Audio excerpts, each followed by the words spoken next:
ایک لمحہ تمہیں ایسا بھی میسر ہونا چاہیے اپنے اوقات زندگی میں جس میں تمہارے اور تمہارے رب کے درمیان کوئی بھی نہ ہو.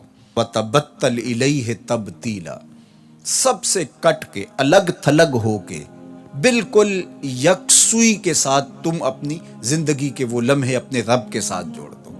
جس طرح ایک روایت میں فرمایا لی مع اللہ وقت لا یسعنی فیہ نبی مرسل ولا ملک مقرب، میرا اور میرے رب کا معاملہ کبھی ایسا ہوتا ہے درمیان میں نہ کوئی فرشتہ ہوتا ہے نہ کوئی رسول اور پیغمبر ہوتا ہے، وہاں میرا اور میرے رب کا ہی معاملہ ہوتا ہے. تو یہ یکسوئی کے لمحات ہیں.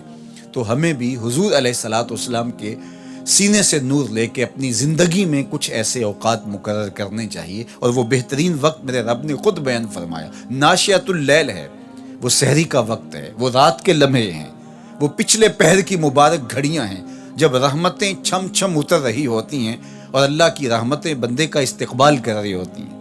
تو اس وقت اگر اللہ کے حضور کھڑے ہو کے ربط قائم کیا جائے تو وہ اللہ کے ساتھ جڑنے کا بہترین وقت ہے. اور نماز میں تبتل ہو، جب ہم نماز پڑھ رہے ہوں تو مکمل انہماک رب کے ساتھ ہو.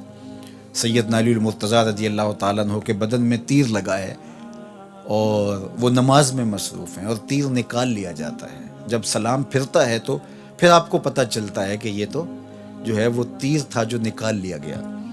تو یہ انہماک ہے، رب کے ساتھ انہماک.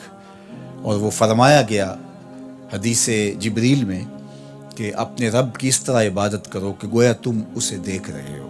اور اگر یہ کیفیت پیدا نہیں ہوتی تو کم از کم یہ کیفیت تو ہو کہ وہ تمہیں دیکھ رہا ہے.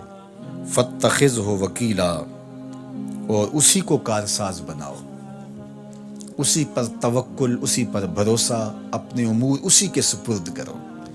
جب اپنے امور اپنے رب کے سپرد کرنے کا مزاج پیدا ہو جاتا ہے زندگی سوکھی ہو جاتی ہے.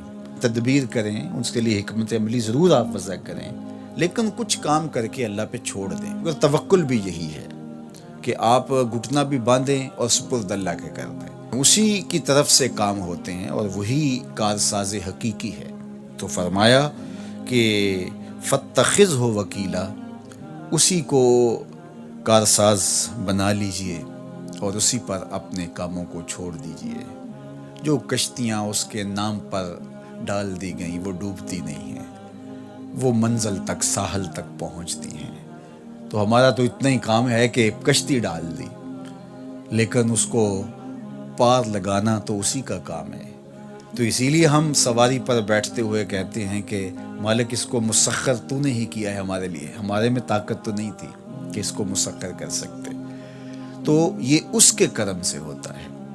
تو وہ اگر چاہے تو کوئی مشکل نہیں ہوتی. تو اس لیے اپنے کاموں کا کارساز اسی کو بنایا جائے.